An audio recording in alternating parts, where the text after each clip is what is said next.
Good morning, everyone. Yes, so we are going to record this. If y'all heard that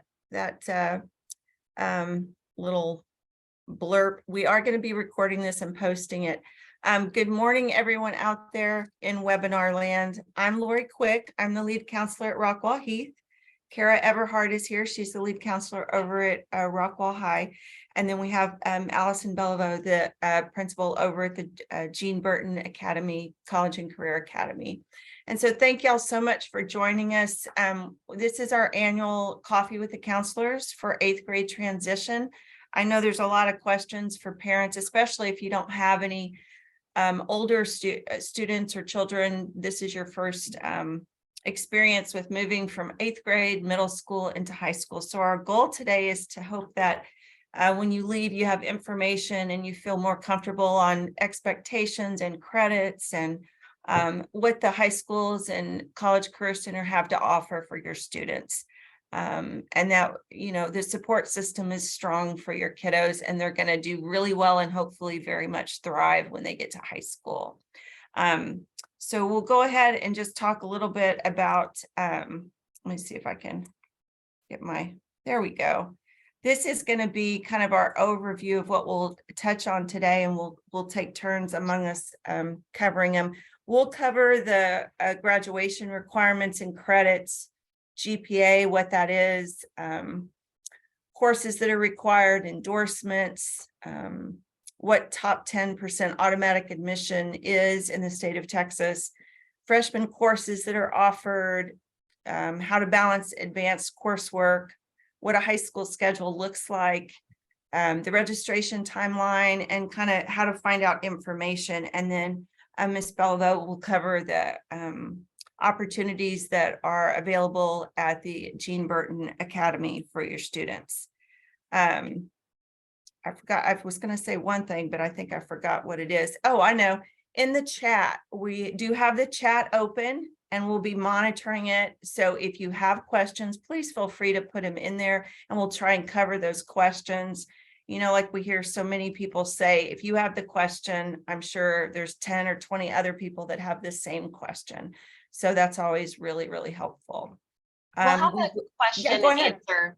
Sorry, Yeah. we'll have a question and answer section at the very end, and that's when we will address those questions. Yeah.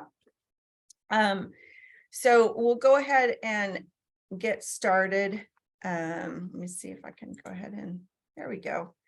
So if, you know, kind of just knowing where your information is important and what graduation or requirements are. So if I could say, like, if we could probably describe where the textbook is or the main information for graduation requirements, it's the Rockwall ISD APG or Academic Planning Guide.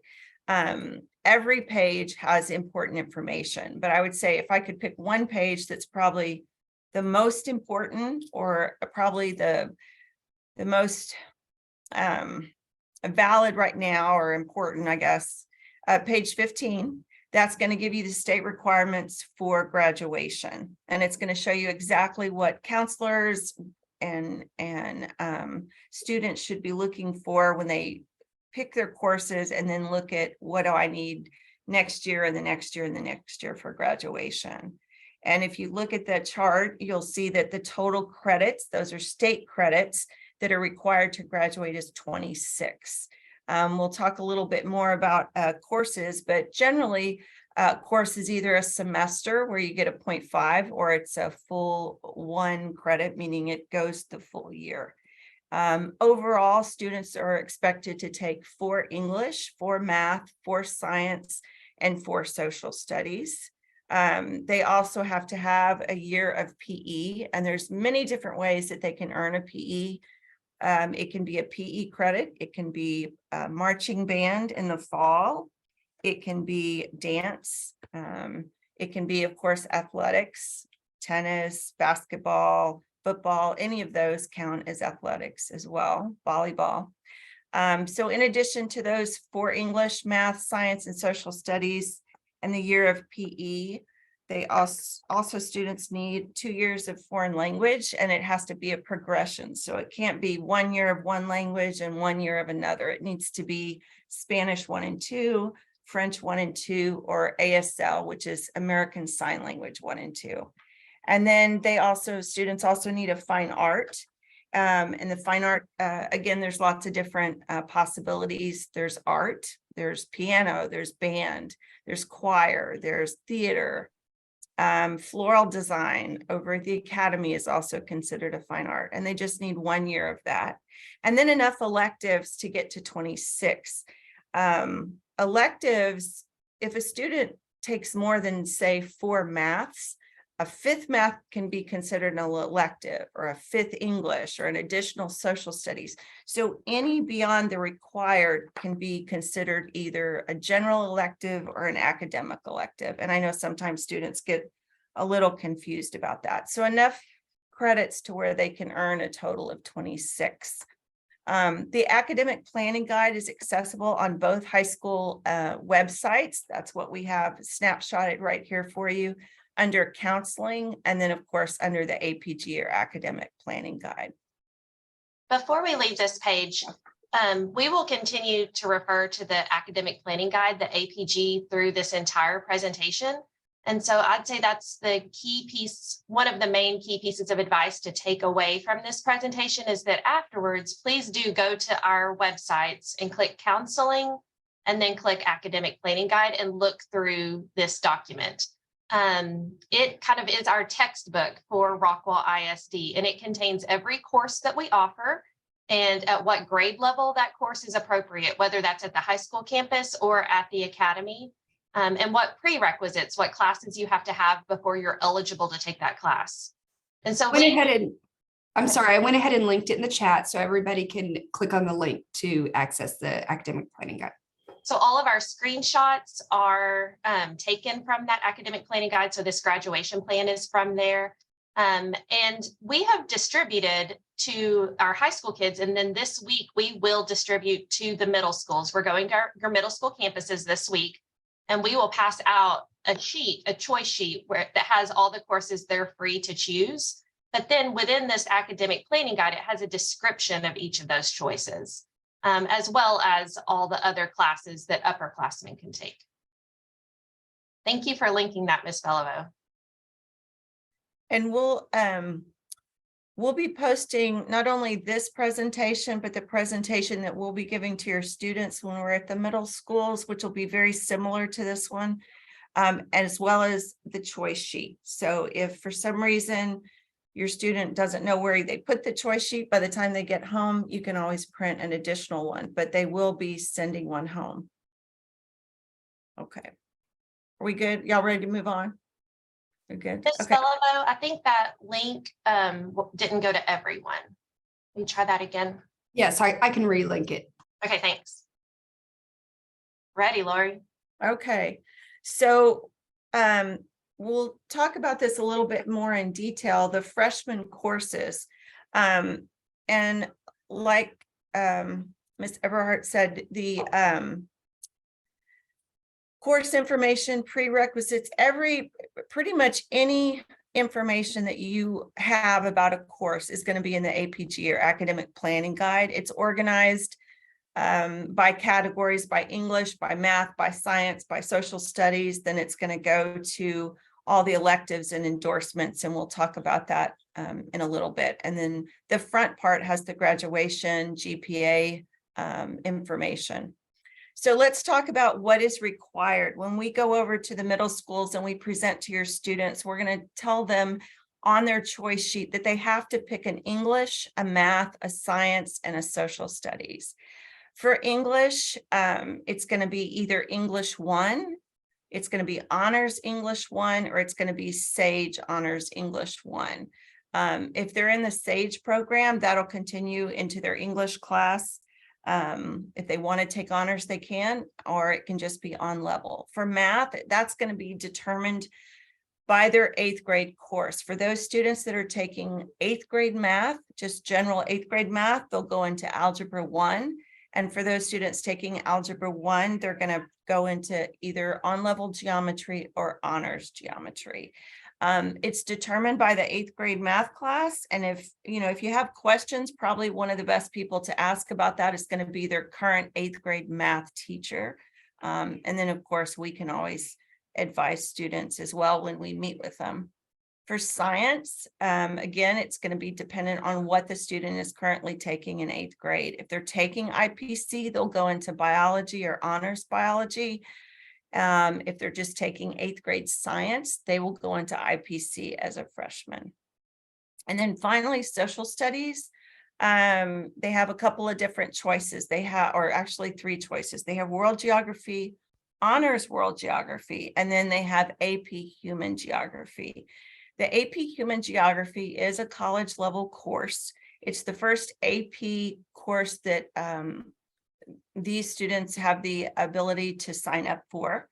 It is going to be a course that's going to require quite a bit of outside dedication and studying. And so a great person to ask would be their current social studies teacher. They know the curriculum and they know what the AP Human looks like. As far as whether that would be a good fit for them. And we'll talk a little bit about balance later in this presentation about finding the balance with honors and advanced courses and things like that. So in addition to the 4 core classes, students need 4 electives, because remember we have, and we'll show you a sample schedule later, but we have 8 courses that students need to fill. And so a student can start their language, their LOT or language other than English, or if they're already in Spanish 1, they can move on to Spanish 2 as a freshman. If they start their language, whether they're in 8th grade language or they're going to start it maybe as a freshman, keep in mind it's always really important not to put a year between language because it builds. And so if they're taking Spanish 1, it's important to take Spanish 2 the following year, ASL or French. The other opportunities are athletics, PE, fine arts. I remember there's all kinds of fine arts and athletics available, and electives. When it comes to electives, the APG is going to be a great resource for you to look at. Also, the choice sheet that your students will get have all the possible electives for their grade level that they can choose. And Ms. Bellevue will talk about some specific ones that are available to them at the academy. Did you have anything else, Kara, that you wanted to? I think that was great. Okay. I will say that you should expect your children to come home this week with their choice sheet, and on their choice sheet, it lists everything available to them specifically. Yep. I know that academic planning guide can be overwhelming because it lists every course we offer in Rockwall ISD. But the 8th grade choice sheet is pretty geared just towards our 8th graders. So they have their choices and they're able to circle them. There are some kids who may not fit like just the normal typical 8th grade pathway. Maybe they are on a compacted or advanced math. And so maybe they need more than just algebra 1 or geometry. Maybe they're already planning to go to algebra 2, et cetera. And so if you have any specific questions like that, please feel free to reach out to your Rockwall High or Rockwall Heath counselor. We'll also be reviewing everything that kids turn in and making sure that what they circled is actually what they need. Yes. So we'll do the presentations this week, like Kara said, and then we will give them their choice sheet this week. They'll bring it home, and then the following week we'll be at the middle schools and we'll meet with your students one-on-one and go over, we'll count out the 8, and we'll talk a little bit about the courses. So you should be seeing that come home, hopefully. Okay. Okay, Kara, do you want to? Sure, yes. Okay. So in the state of Texas, not only do we graduate kids with what Texas requires for Texas graduation requirements, but we also give kids the opportunity to earn an endorsement. And so endorsements are kind of confusing. And so because they are confusing, kids and students worry about them. But what we'd like you to know about endorsements is they're just opportunities for your kid to go above and beyond in a certain area. For example, if they take band all 4 years, they will earn an arts and humanities or art. If they take advantage of some of our great classes at the Jean Burton, leading into business and industry, such as business management or video game design, et cetera, they can earn a pathway forward and earn a business and industry endorsement.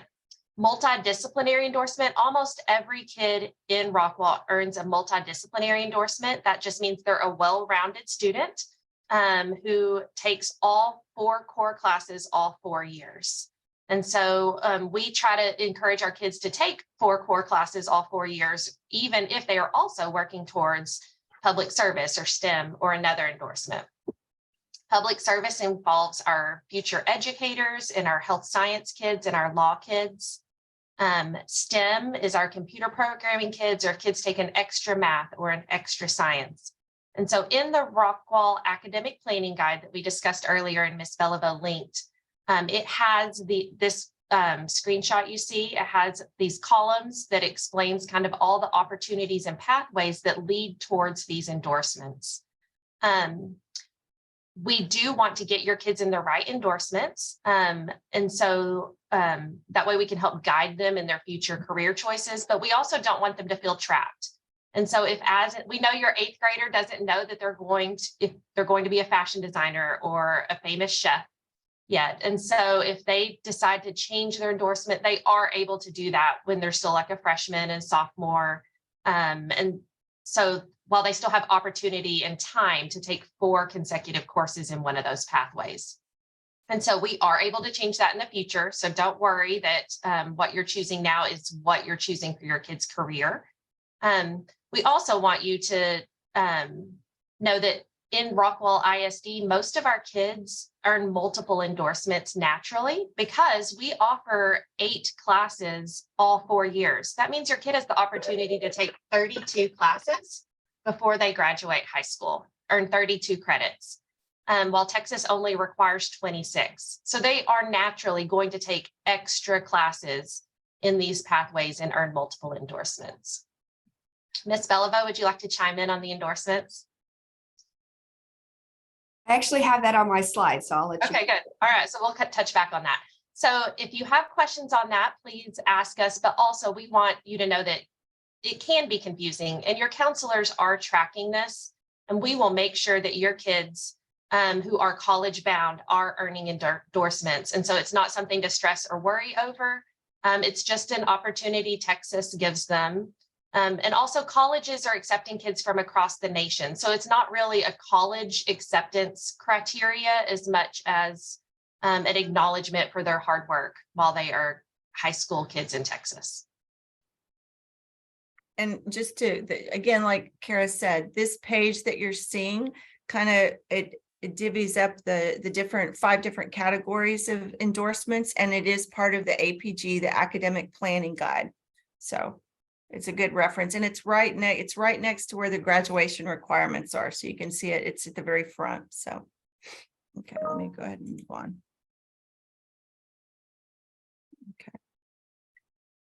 Okay, so in the state of Texas, we have the EOC, or what has been probably you've heard called STAR most of the time in elementary and middle school. When your student gets to high school, there are 5 exams that they have to pass in order to graduate, along with their graduation requirements of 26 and their endorsement. That's English 1, English 2, Algebra 1, Biology, and US History. So by the end of their sophomore year, generally everybody has completed that except for US History, because US History is a junior level course. So as a freshman, they'll definitely take English 1. As a sophomore, they'll do their English 2 STAR or EOC exam. And then depending on what track they're on or what level they're doing with math and science, they'll either do algebra and biology freshman or sophomore year. And just so you know, the EOC and STAR are the same thing. In high school, it's an end of course exam. They take it at the end of the time that they're taking that particular course. But it's still the STAR. They just call it EOC in high school. So that's why you see EOC STAR requirement in parentheses. So for those kiddos that are taking Algebra 1 in 8th grade, they will take their STAR this year as an 8th grader, because it'll be their end of course when they've finished that course exam. So good on Okay. Okay, you want to go ahead, Carol? Sure. So in high school, we don't just complete grade levels and advance to the next grade level. Like you're kind of used to your kid taking 5th grade classes and advancing to 6th, and then 6th grade and advancing to 7th. But in high school, we have that checklist of graduation requirements that we showed on one of the first slides. And as kids pass those specific courses and check them off, they earn credits towards graduation. So course credits. We schedule year-long classes. So we will be building your kid's schedule for the whole entire next school year. And as they pass that class, they will earn 1 credit. Some of our classes are semester long, but they partner with another semester long course. So for example, psychology and sociology are each 1/2 of a class, and they partner together to make 1 full credit. And so in order to pass your classes, kids must earn a 70% each semester, or average pass at a 70% for the whole year. And doing so will help them pass that class and earn credit and check that off of their graduation requirements. In addition to earning a 70% for each semester, kids have to be present for 90% of the semester to receive credit for a course. A kid can't just enroll in high school in May and then receive credit for the whole year. They must be present in their classes. We have 8 classes on our schedule, and we will talk about our schedule. It's an A/B day modified block schedule that's on a future slide. So they have the opportunity to earn 8 credits every year, which means they could take 32 classes, but they're only required to have 26 to graduate. And so because of that difference, we do allow our juniors and seniors to have release periods. So those are available to our upperclassmen.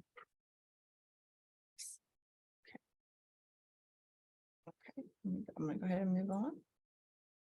Okay, the GPA. Who wants it? You want to tackle that, Karen? Sure. So Okay. GPA stands for grade point average. Your GPA actually is, it's an average of the grade point average for every course listed on your transcript, every course that gives you high school credit. And so if your kids in 8th grade currently are taking high school classes, those classes will be contributing towards their GPA. What we do is we calculate the GPA based off of our GPA scale listed in the APG for every single class. They receive grade points, and then we average those together for a total cumulative GPA. Our GPA scale is a weighted 5.0. That means if a kid makes a 100% in a regular on-level course, they would receive 5.0 GPA points. But we give additional weight for advanced courses.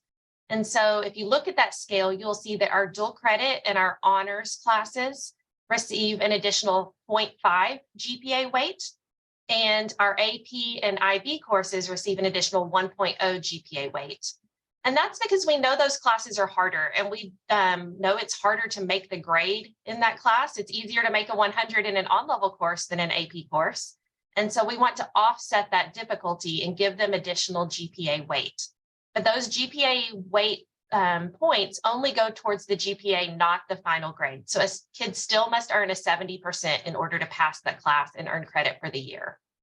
So please do look in the APG at page 20 and see that GPA scale and let us know what questions you have. As an incoming 9th grade parent, what I would say to y'all is that encourage your kids to take rigorous classes, encourage them to take difficult classes. It will give them additional GPA points, but make sure that those classes are appropriate for them. If you look at the GPA scale, it does not benefit your child to earn a 70% in an honors course when they could be making a 90 in an on-level course.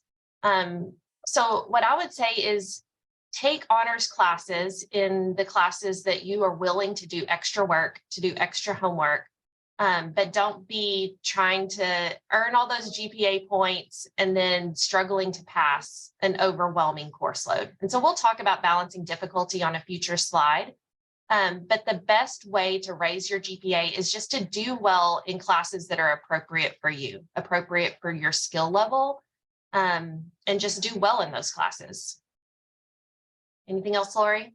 Not for this one, no. Okay. Okay, okay. Okay. The state of Texas has an automatic admission rule for all Texas public universities. And this is something that we're required to inform you about.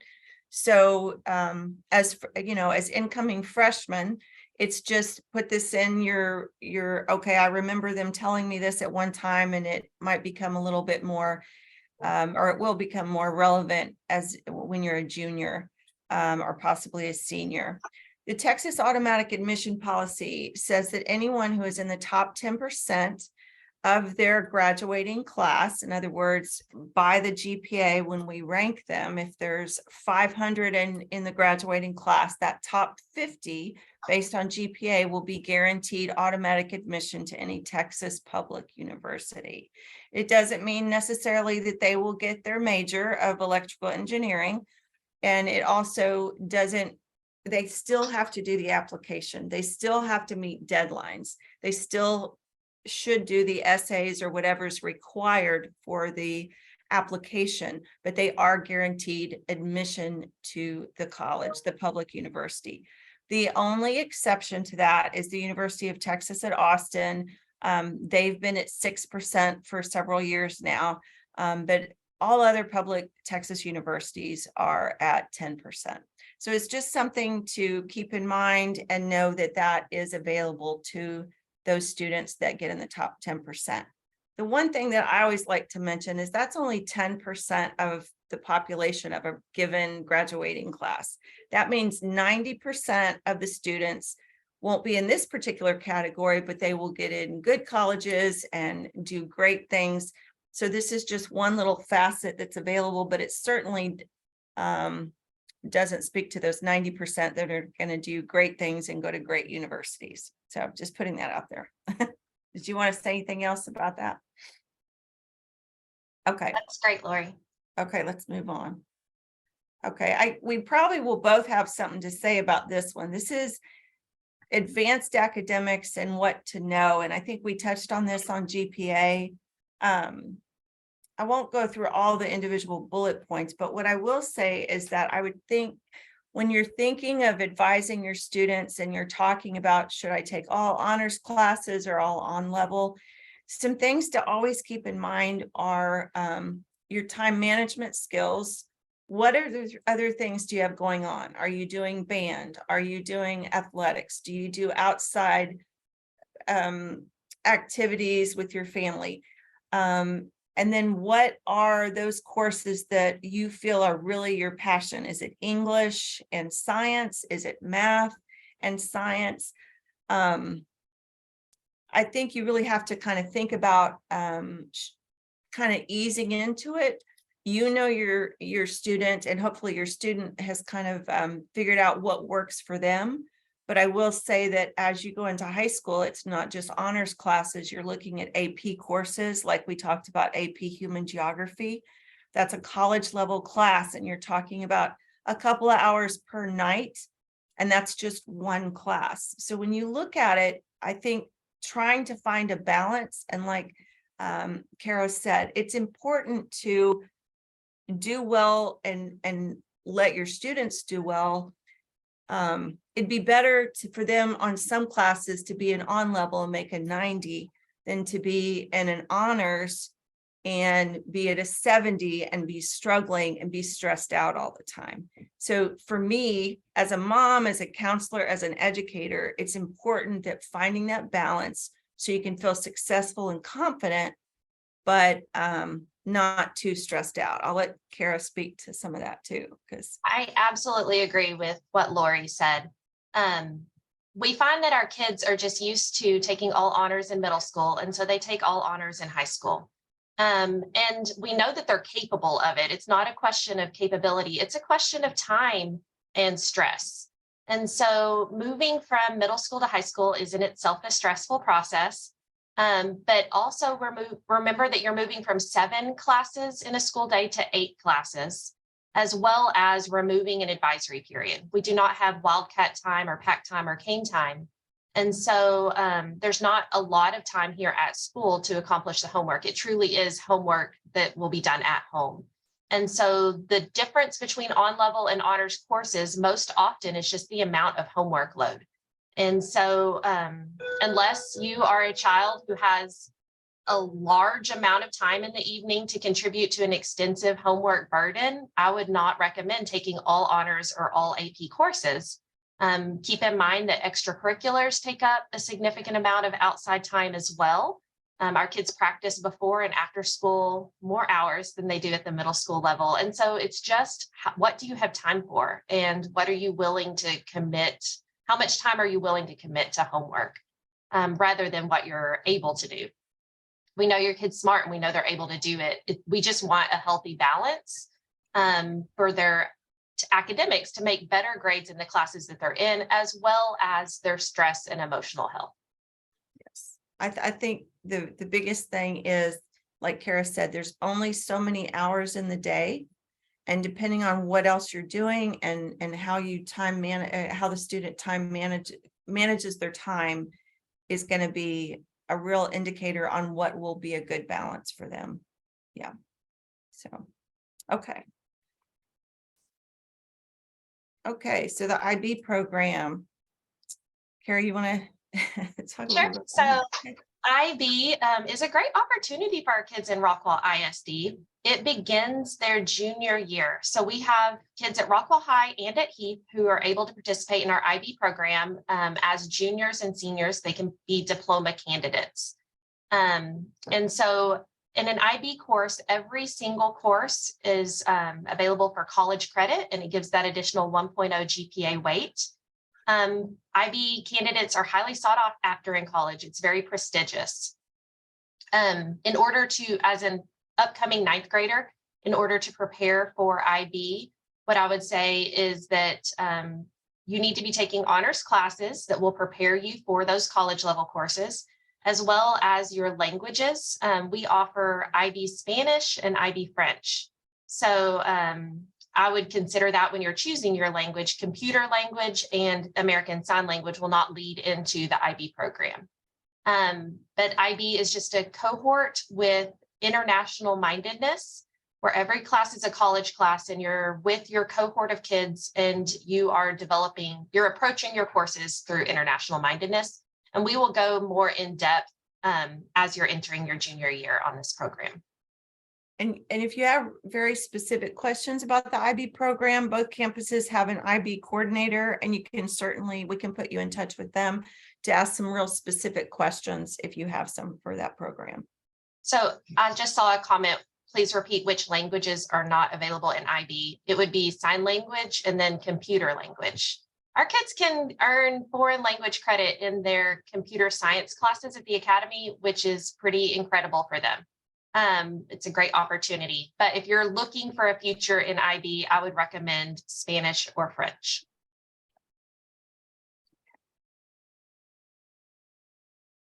Okay, so the block schedule.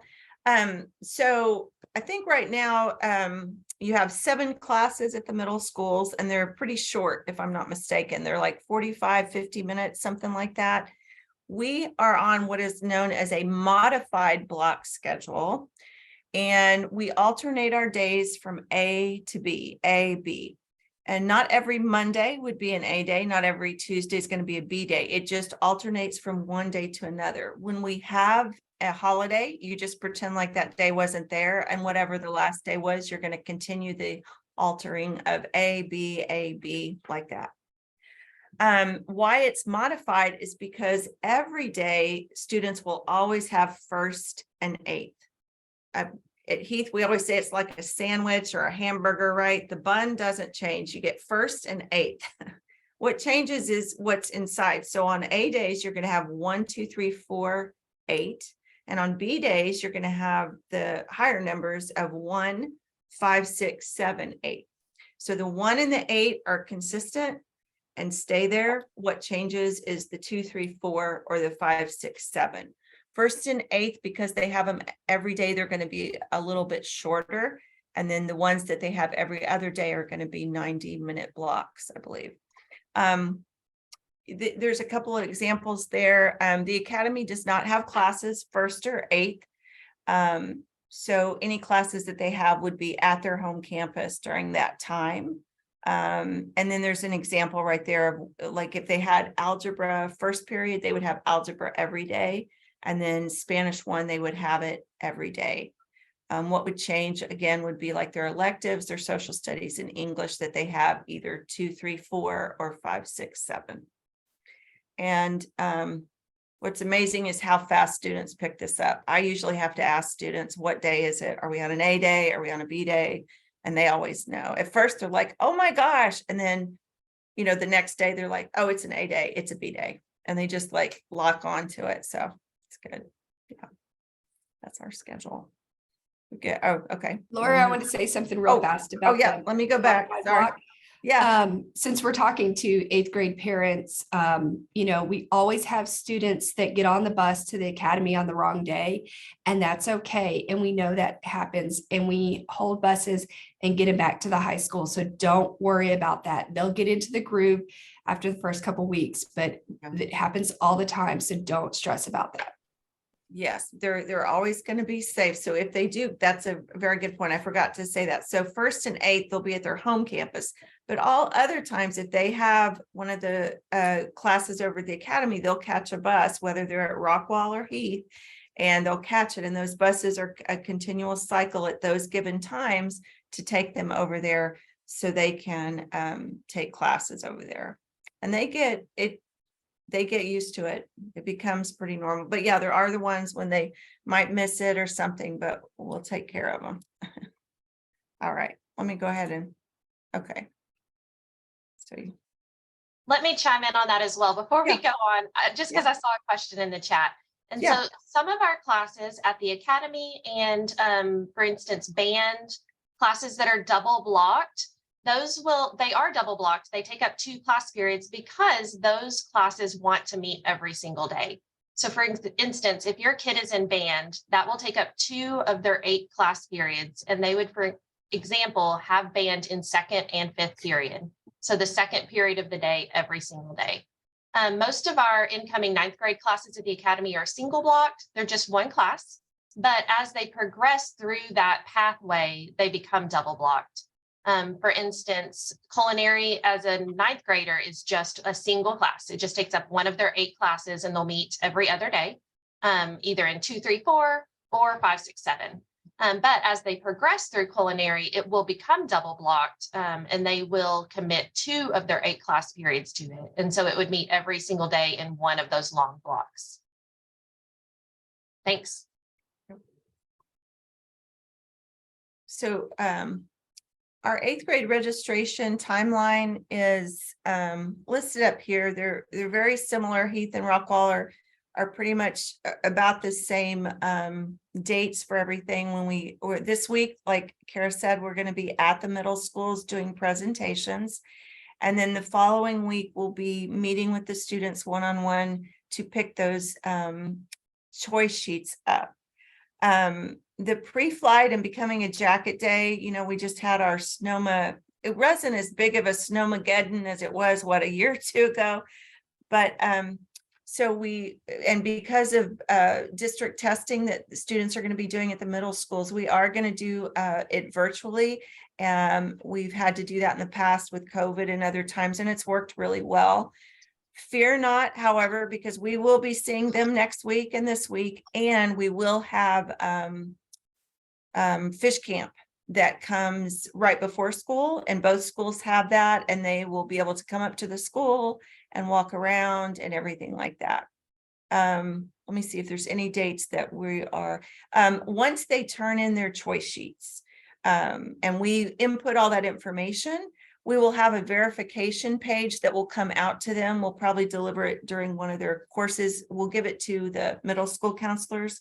What that verification will show is everything that we put in from their choice sheet. And if there's any errors, they can put a line through it, or if they signed up for all honors classes, excuse me, and they want to go to on level on a couple, they could put a line through it and make those corrections. So there is one more time to review it as well. Kara, did you want to?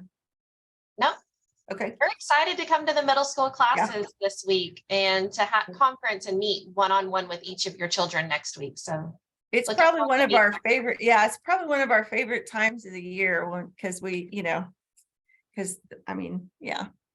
We don't mind doing scheduling, in the computer stuff, but it's really fun to meet with the kids.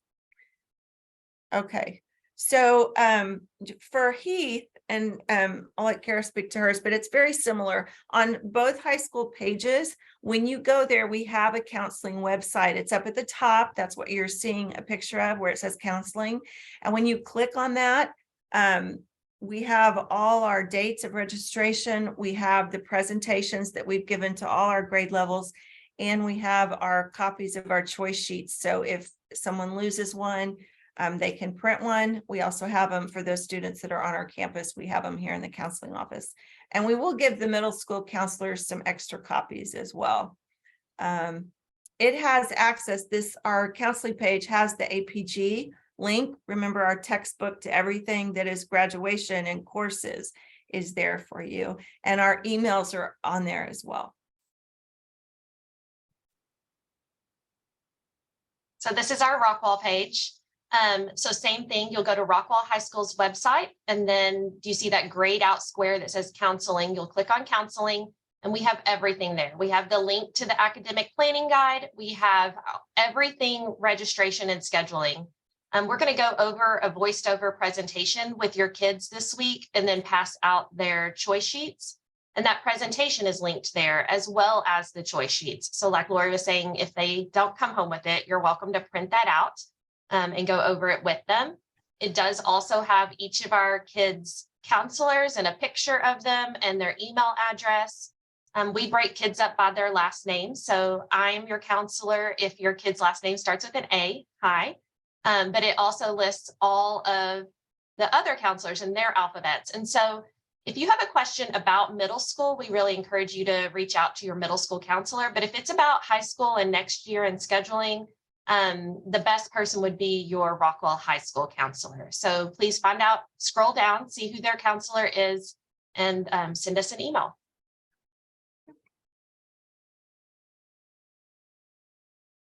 So this is page 10 of our APG academic planning guide. For all grade levels, we kind of have a checklist, if you will, kind of what should you be doing. And, with ninth grade, I think there's a couple of main points that I think of. One is to find something that is of interest to your child and get them involved, whether it's a club or an organization or an activity like a UIL activity like athletics or theater or choir.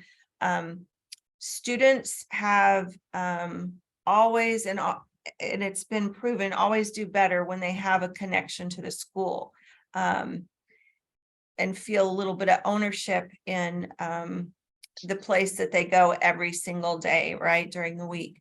So getting involved, or at least finding one place that they feel is kind of their passion or interest.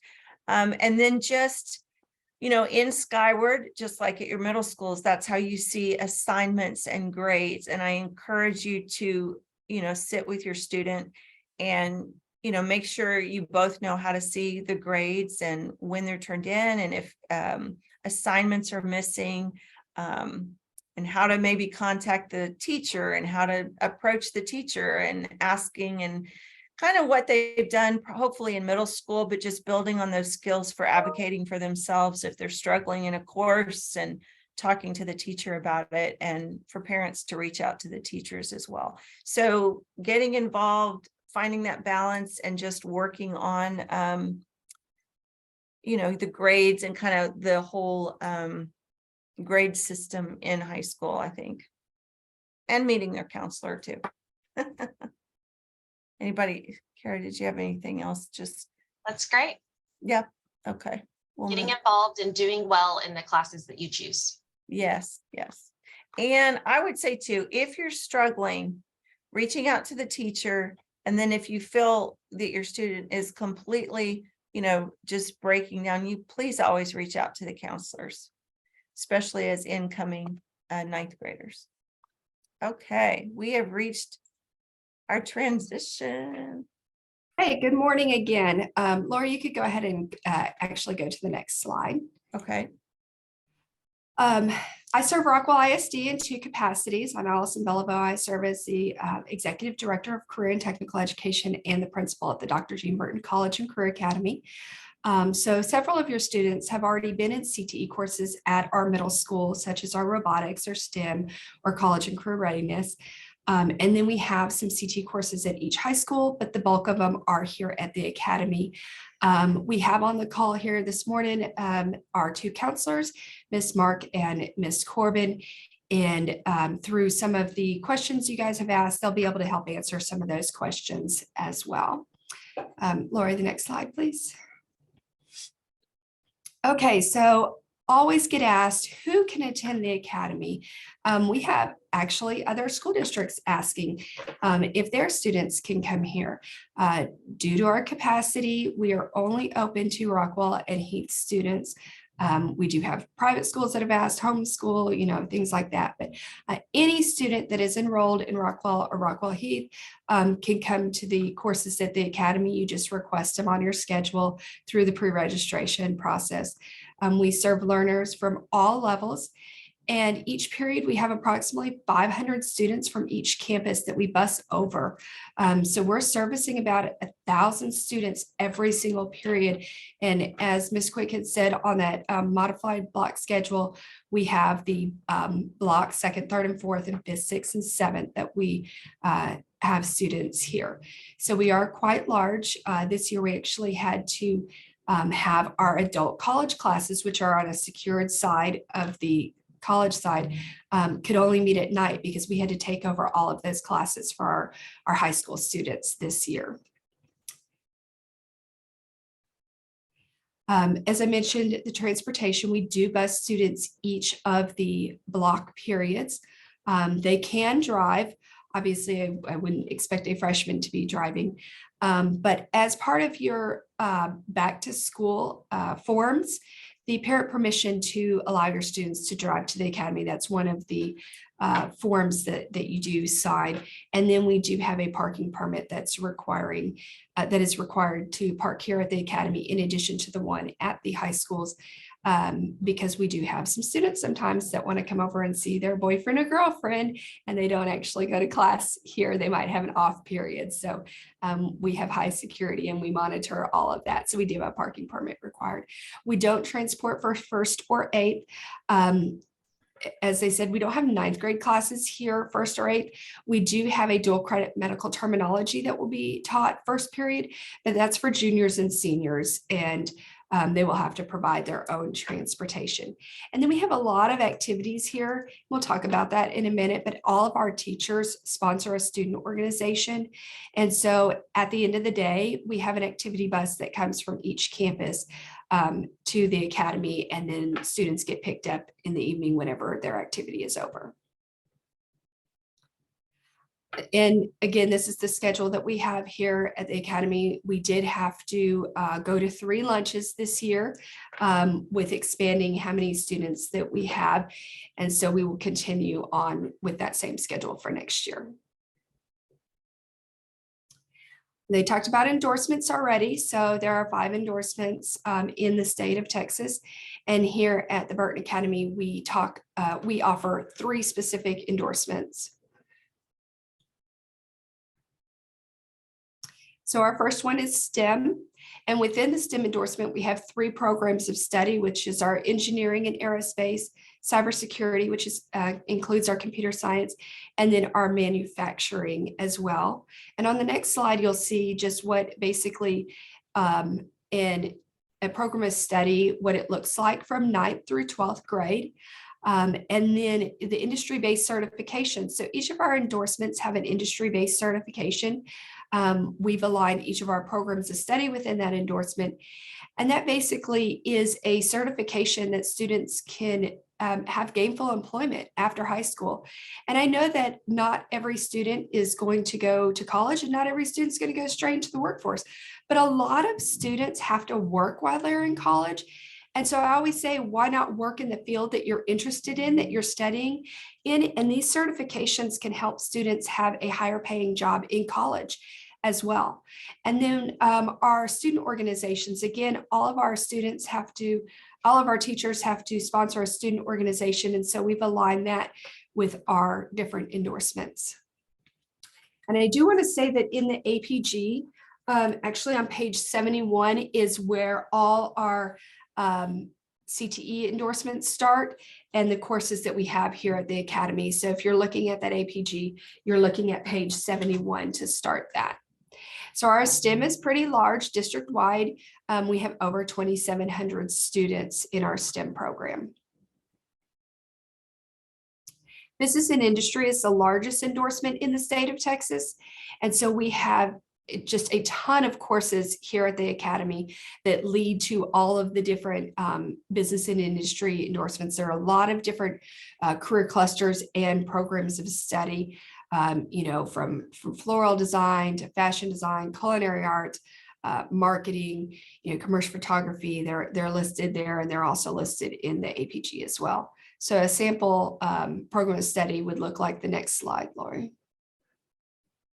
So if you're in the marketing program of study, that endorsement that you would get, that is what you should be taking each grade level from 9th through 12th.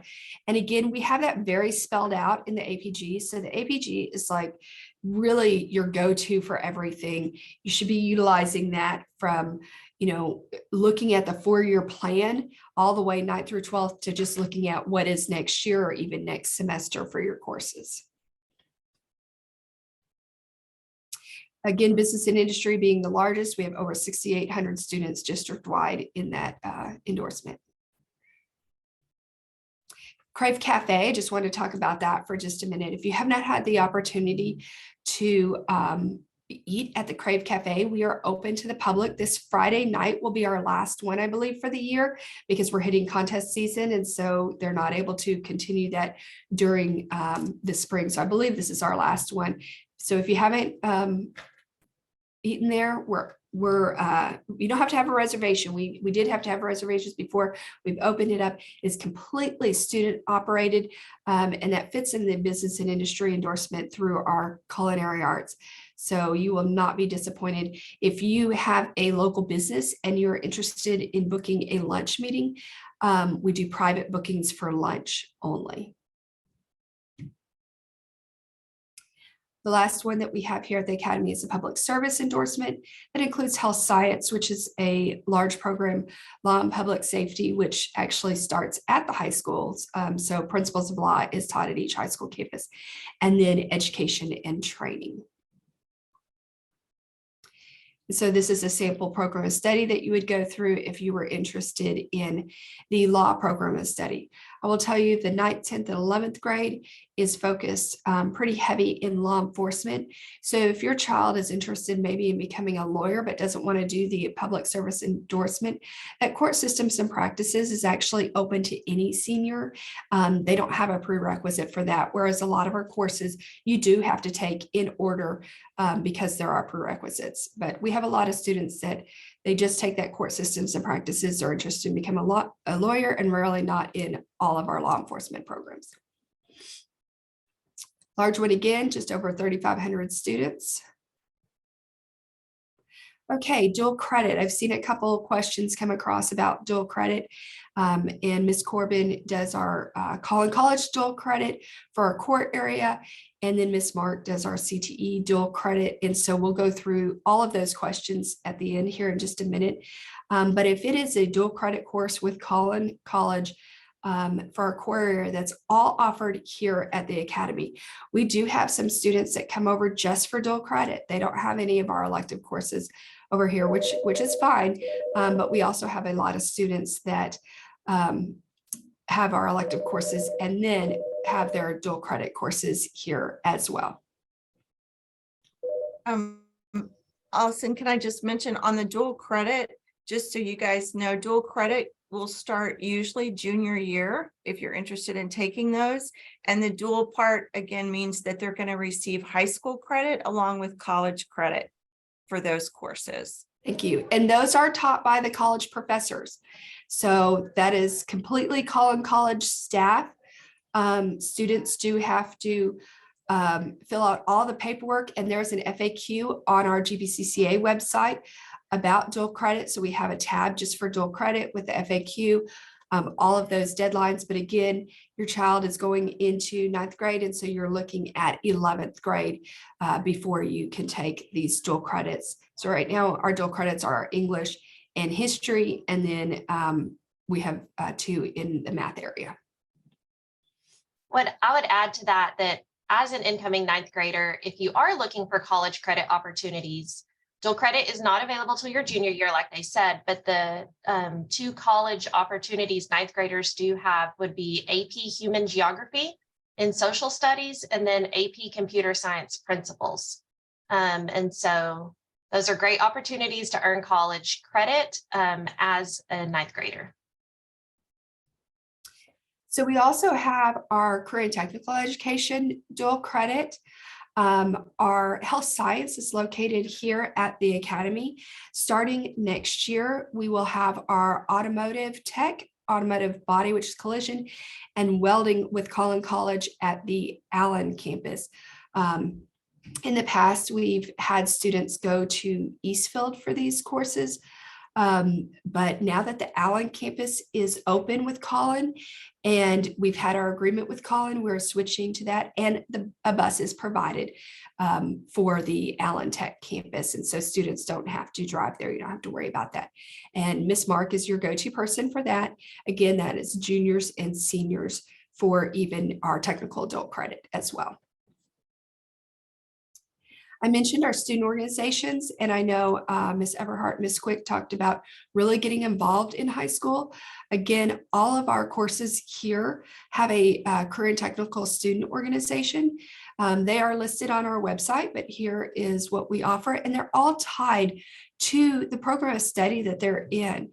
And so if a student is in, say, culinary, excuse me, they are going to compete in culinary events. If they're in marketing, they're going to compete in marketing events. If they're in agriculture, they can do leadership or they can raise animals, but it's everything that they're learning in class. They are going to take that and compete. And we have a really good success rate. Our students always go to nationals, internationals, whatever the organization calls it. So we are kind of known around the state of Texas as having very successful competition against other teams. Next. These are just some of the national winners that we've had recently. And so very proud of those. But, you know, again, we've got, I think it's 35 students in DECA going to state. I think it's 23 in BPA going to state this year. I try to always go to some of these competitions. Sometimes I judge the competitions. Sometimes I'm actually the one driving the Suburban for the students that are going to competition. I've driven for our education students. I'll be going to state with them. You know, lots of ag competitions that I've driven to. So students usually see me at these competitions, either helping chaperone or judging or anything like that. Our next slide.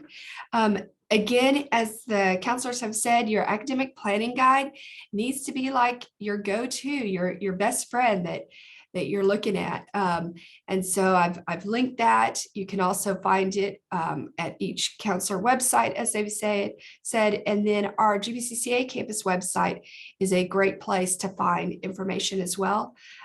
We will have our annual spring fair on May 6th this year. That's all of our organizations setting up tents outside. And basically it's a huge fundraiser showing what is offered. So like FFA, they'll do a petting zoo. Culinary will have, you know, like 10 tents set up with all these different restaurants that the students have created. And so that's open to the public. So I would encourage you on May 6th to come visit our spring fair and see all the different programs that we have here at the Academy. And then like the high schools, we'll have our student walkabout in August. So no need to worry that, oh my goodness, my child's a freshman. Now they're going to have 8 classes. They're going to go to this big high school. And now we're going to bus over to the Academy. We help students find where their classes are. They come to the walkabout.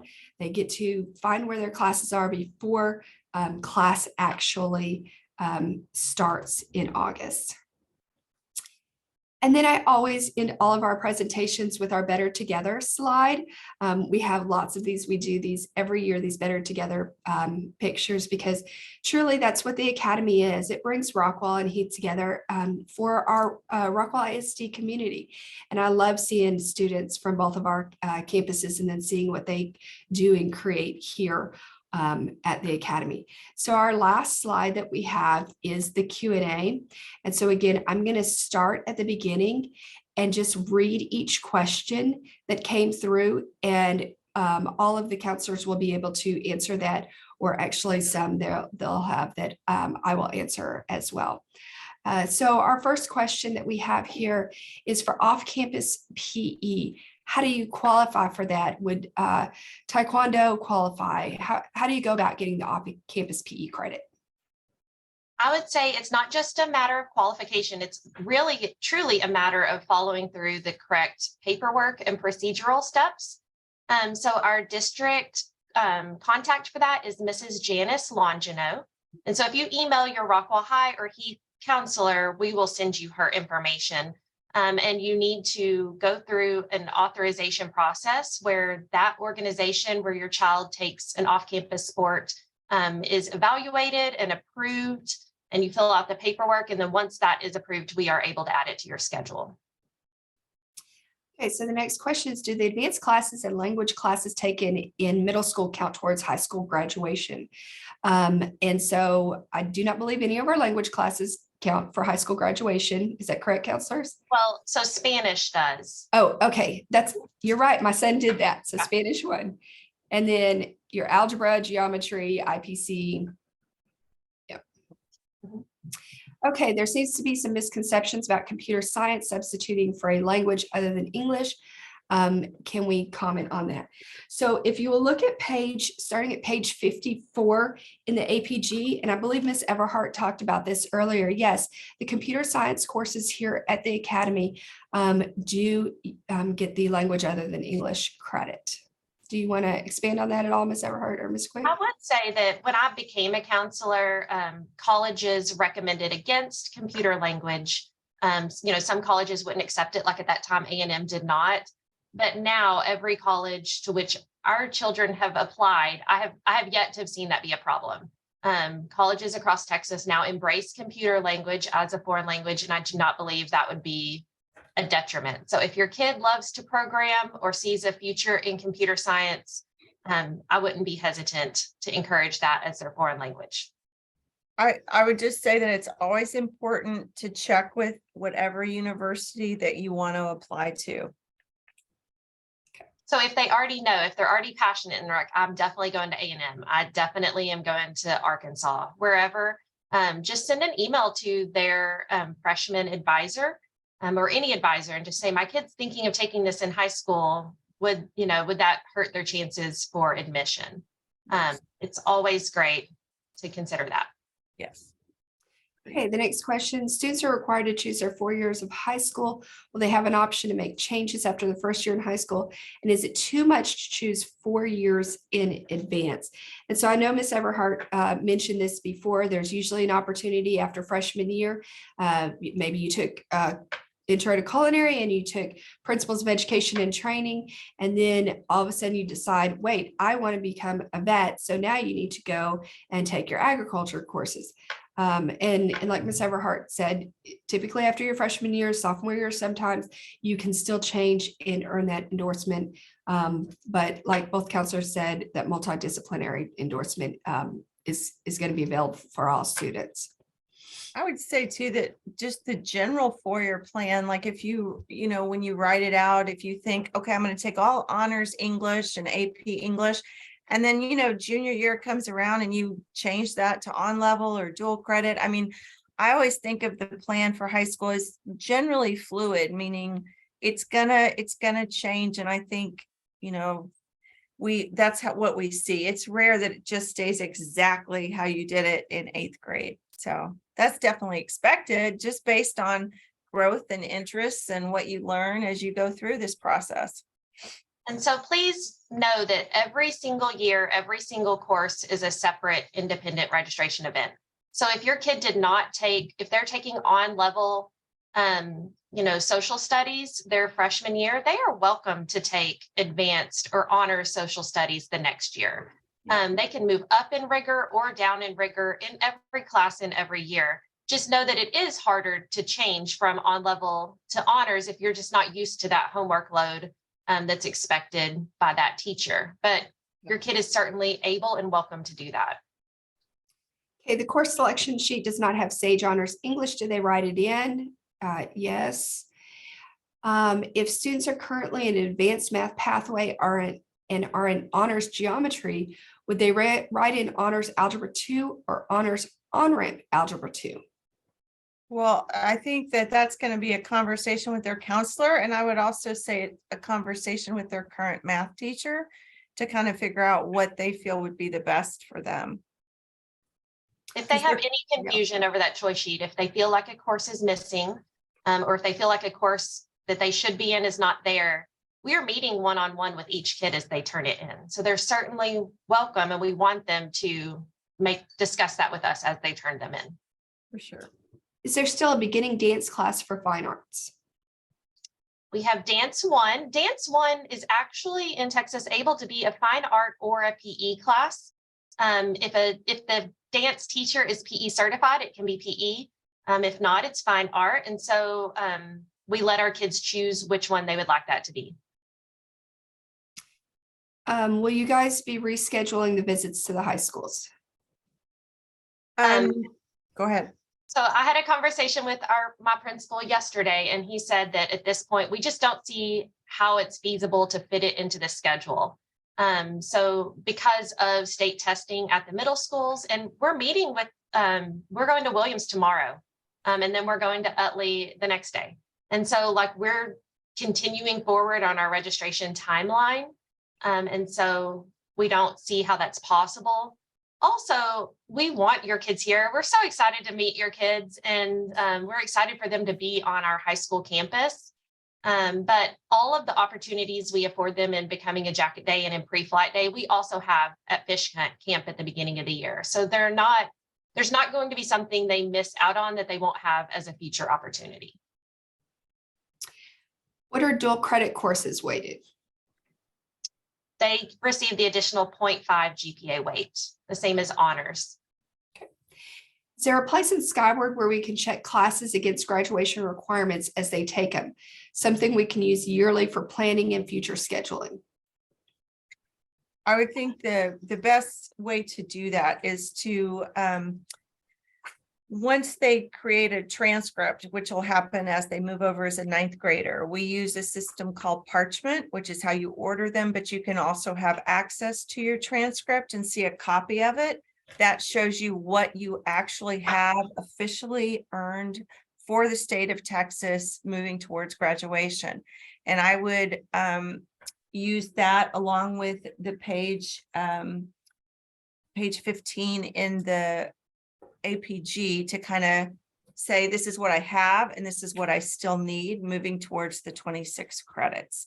And Parchment is available to make an account on both of the counseling pages of the high schools. You make an account just like you would for anything else. Give it your email and everything and all the information, and then you can have access to your transcript. Okay, there are a couple more questions about GPA points. Can you just review GPA points again? And then that will cover all the questions on GPA points. I think it's most helpful when we're discussing GPA points to look at the GPA scale, the weighted 5.0 scale in the academic planning guide. So that's my key piece of advice, is just go to the academic planning guide and look at it. It outlines it. And if our scale is a weighted 5.0, and so if you earn a 100 in a regular on-level course, your GPA would be a 5.0. But we give additional weight to advanced classes, and that's how kids are actually able to earn higher than a 5.0 because of the additional weight. And so the way you look at the GPA scale is I would look at a particular grade, like a 92. See what that GPA, that 92 will earn you in an on-level course or in an honors course or in an AP course, and just see how that GPA changes for the same grade within each course. And it shows that additional weight. can they learn about the class size each school year?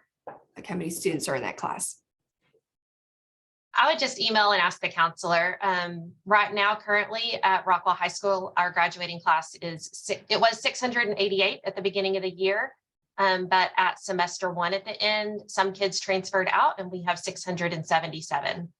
So I don't think there's a way for you to independently see, but if you ask the counselor or if you look at your transcript in the bottom, it shows your class size and your class rank. Somebody asked about technical programs. It looks like from the timestamp that was prior to my presentation, but all of our classes start on the APG at page 67 for our CTE courses. And again, we have it on our website as well. Benefits of dual credit versus AP. Well, that's so. Okay, so AP comes down to one exam that's given at the end of the year in May. And in the class, you work towards it. And if the student earns a 3 or better, they will most likely be awarded some type of college credit for that. In dual credit, you're actually earning the college credit as you go. So it kind of depends on the student and what fits them best. I would say if a student is going to a highly competitive college, I would lean more towards an AP course. That's what those very competitive colleges look for. If they are going to a public university, I think dual credit works out great. The tuition that you pay as a dual credit class is much lower than you would pay for some of the beginning courses like Composition 1, Composition 2 that's required for almost every major that's out there in college. The difference in weightedness for GPA, dual credit receives the same as an honors course, which is kind of like a 0.5 bump or 5-point bump. And then the AP course receives more of a 10-point bump. But it kind of depends on the student and what fits them and what they're used to. So also on the dual credit slide that I had, there was a website listed called transferology.com. That will tell you what colleges will accept your dual credit. There's also a link on there for AP. So it will also link you to which colleges will take what scores on your AP as well. And again, we'll share they're going to post the presentation. Okay, if your child was in all honors classes in middle school, but you're worried about them taking all honors in high school, how do you transition into the other courses? I personally would maybe think of 2 that your student is strong in and that they like, and I would start with that, kind of like getting your feet in the water, if you will. That's kind of how I think of it. Out of the 4 core, I would look at maybe doing 2. So if they're, kind of math and science related, maybe go ahead and go with that. And then see how you do. And, like Kara said, you can always move to more like the following year, but it's better to balance them out as a freshman and they feel successful and they build that confidence than to start them in all honors and they feel overwhelmed, almost like a tidal wave coming over. So that would be my advice. If students have experience with LOTE outside of Rockwall ISD, can they test to get into a higher level of LOTE, or do they, I guess, just need to take 1, 2, 3, 4? I would advise them to talk to their current middle school their middle school counselor or a middle school Spanish or LOTE teacher. So we do have ways. We have a large number of students who are fluent in Spanish in middle school. And so they are able to test out of Spanish 1, et cetera. So go talk to that middle school counselor. You did talk about this one, but it was how does it work if a class takes up 2 periods? I just wanted to point out that in the APG, typically if it says 2 credits, that means it's 2 periods. Let's see.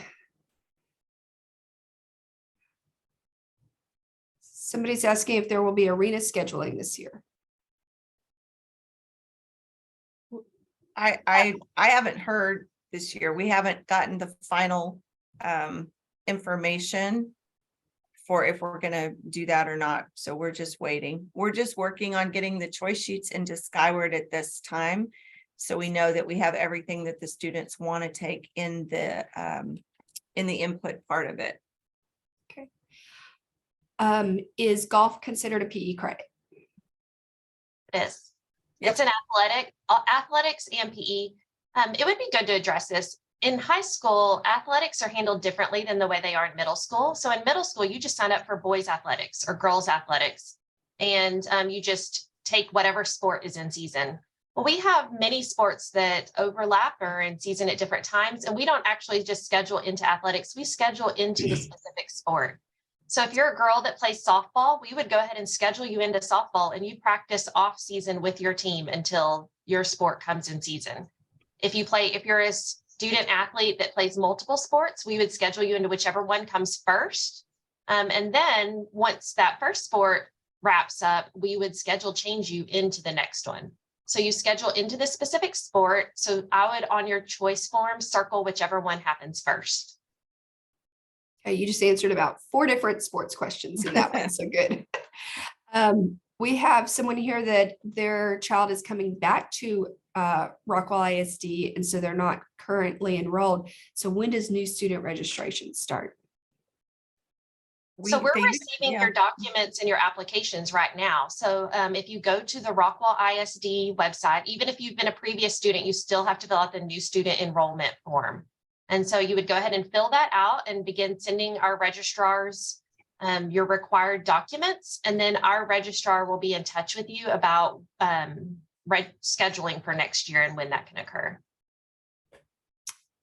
Will students have the opportunity to do schedule change in the fall? So we will, like Ms. Quick mentioned earlier, right now your student is selecting what courses they would like to take. We really recommend that the courses that they select, they are committing to those courses. We try to do schedule changes later, but most of the time those schedule changes are not possible as our schools are getting to capacity. That's why we're building new campuses. And so our classes fill up. And if a class is full, we can't change you into it. And so I would recommend that what you select on your choice form, that you're committing to that class. There are reasons we have to do schedule changes later, like if your kids end up failing a class and we have to fix that, where they're in Spanish 1 now. And so we put them in Spanish 2, but then they fail, we need to change them back into Spanish 1. So there are reasons we have to do schedule changes, but most just are not possible later because classes are full. So I would choose what you want to take.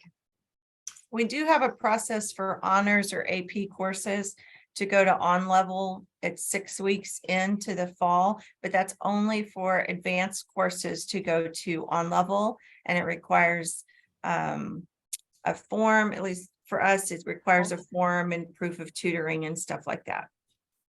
Except for your AP and honors computer science, there is no on level to go. So once you're in that AP or honors computer science, that's the course that you would stay in computer science. Do you have dates for fish camp yet? I don't believe so, but it would be in August, right? It's going to be in August. We usually hold fish camp the week before school starts. Yes. So we don't know what day of the week that will be yet, but if you're planning vacations, just try to plan to be back, like not just the day school starts, but be here in Rockwall the week prior to school beginning. And it should go up on, I mean, we should, once we know, we'll post it, but. How do they schedule some electives if they're audition based? We go ahead and input the courses that you would like to be in. And so if you want to be in theater, if you want to be in a certain choir, you circle what you would like to take and we input that for you. We usually input you at beginner level. So like if you're an orchestra kid, we will put you in chamber orchestra to begin because we anticipate most freshmen will enter into the on level or beginning section of that audition-based course. But then as you audition, those fine arts and athletic, coaches will send us rosters of kids that made specific teams, and we will change and adjust that so that as the school year begins, you're in the correct section.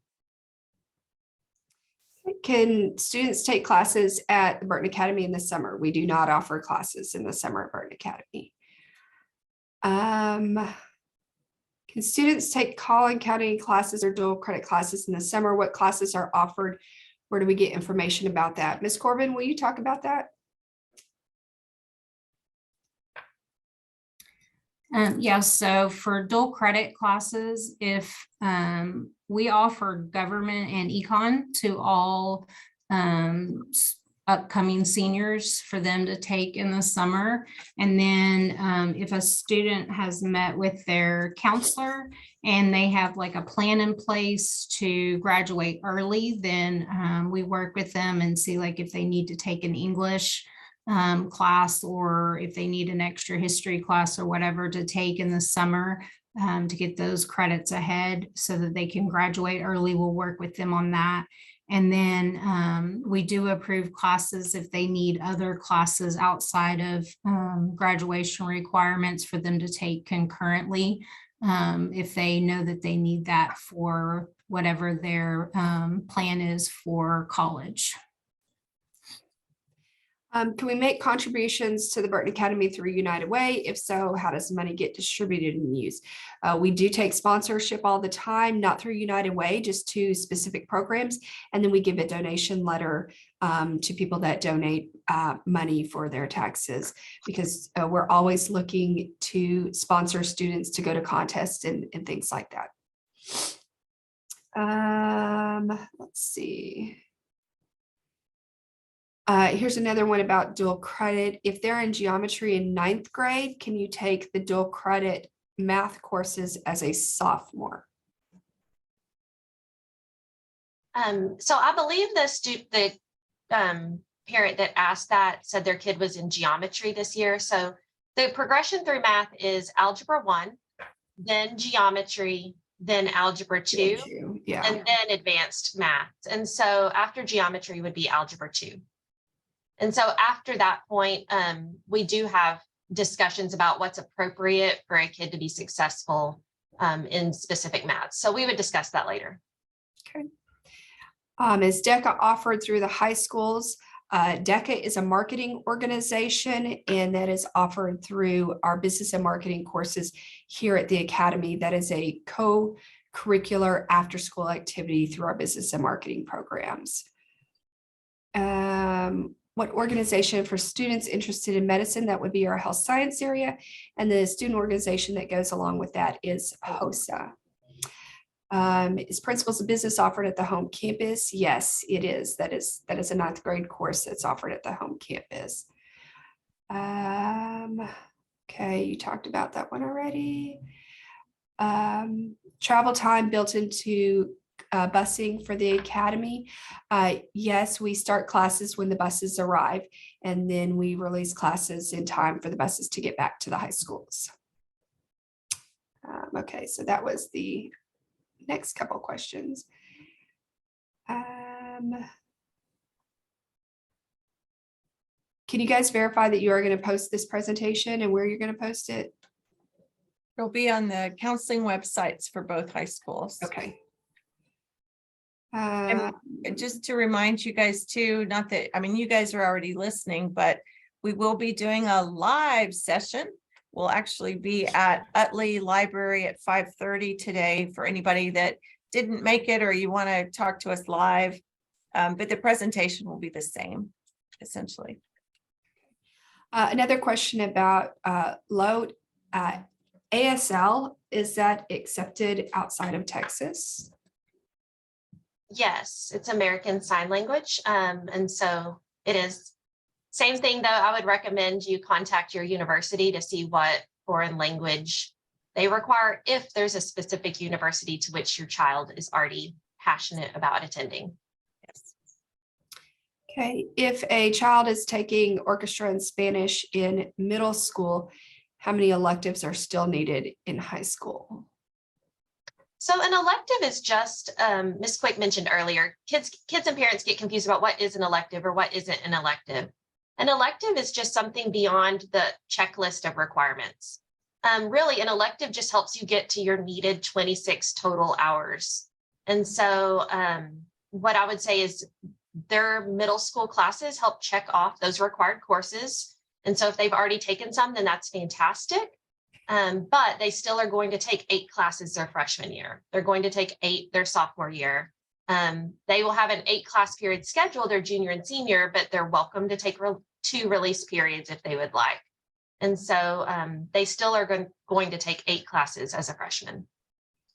Okay, so for summer school, is it credit recovery or getting trying to get ahead in credits? It can be both. It just depends on what course you're looking to do. It's kind of limited what's offered. Their electives are not offered, but core classes are. And so you can certainly reach out to your counselor about that. Okay, our senior off periods detrimental to college entrance. I'd say no. Our current valedictorian took 2 releases her junior year and her senior.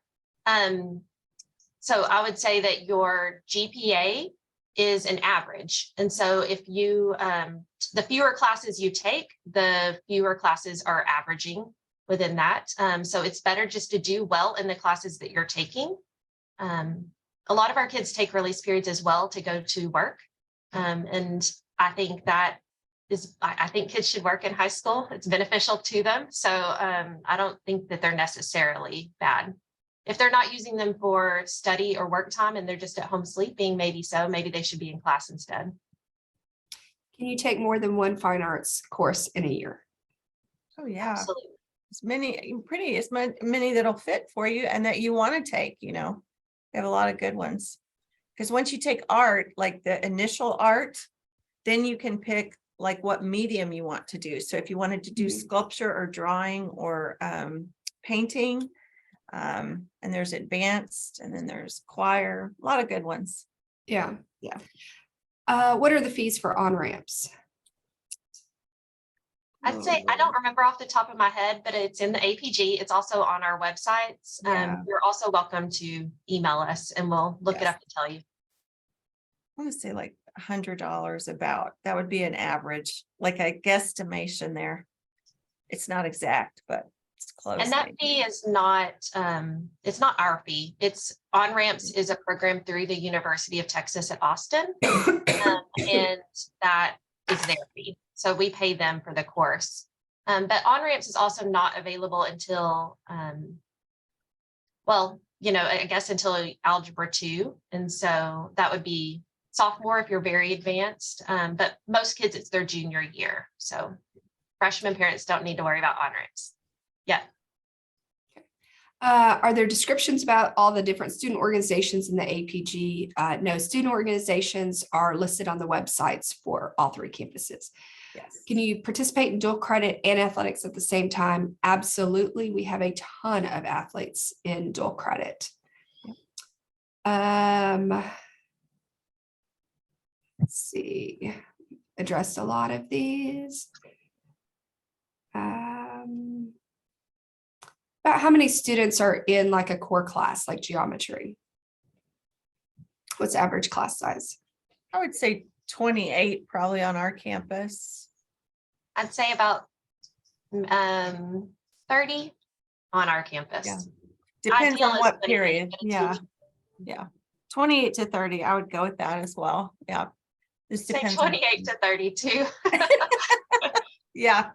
So And it's weird because sometimes people, like when athletics are first, you might see second periods that might be bigger just based on the way everything fell, where someone else might only have 25, but on average, I would say 28, 32. Yeah.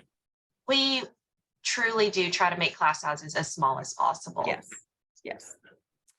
Are there dates for sports seasons on the website? Yes, all information about sports are on the sports websites. Can they take Spanish 2 in the summer? Yes.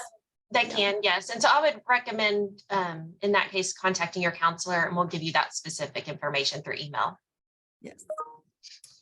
For your high school credit courses that are in middle school, are those part of your high school GPA? Yes. Okay.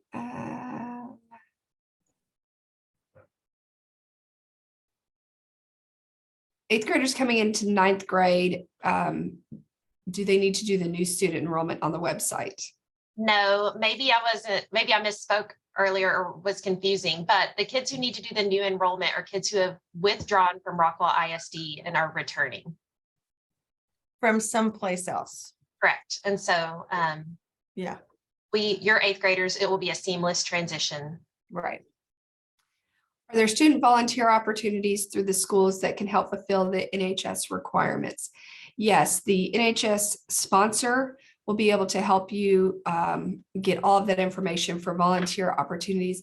And here at Burton Academy, we also have the National Technical Honor Society as well. And so all of that volunteer opportunities can be gotten through the sponsor. Do you have to have a boat to be on the fishing team? No, No. Well, they have freshman meetings for athletics. In my experience, we did as a parent. So I don't know. each coach in each sport will independently contact all the kids on their roster and reach out to them about that. So you'll know. You're also welcome to look up that coach online and Yep. be proactive and contact them email 'em. yourself. Yeah. Definitely. You don't want to miss something, training or conditioning or a meeting. Yeah, definitely. So I guess on Skyward right now, a new student enrollment, only our current year is on there. Do we know when next year's will be on there? It's the same. I'm sure just on the website, the text says 2022, 2023, but it is the form. So you're welcome to use that. And then our registrars are constantly checking that every day. So it is open. Okay, we have a student that was new to the middle school this year and was previously in JHS. How do they get connected? I would recommend just going to the counselor's office at the middle school and finding out who the advisor is. Okay, we have reached the end of the questions, and we still have over 100 participants, which is great. We started with about 200, just FYI.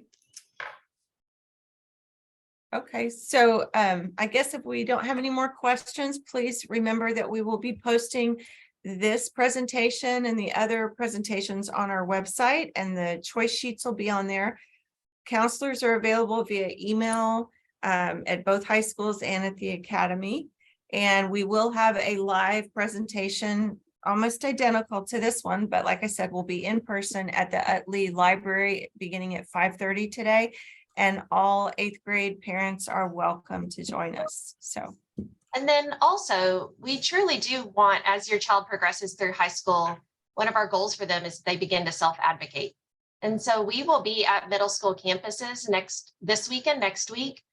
So encourage your kid to come and introduce themselves to their counselor and say hi and ask us their questions themselves. Because we do want to start to build that relationship with them. Their counselor will be their counselor for all 4 years of high school. Yep. And so we will get to know them and love them and help them. And we're excited to begin that process. That's right. Yep. That's it. All right. Well, thanks, guys. Yes. If you're coming in person, we'll see you tonight. And if not, we will be on the middle school campuses this week to answer student questions.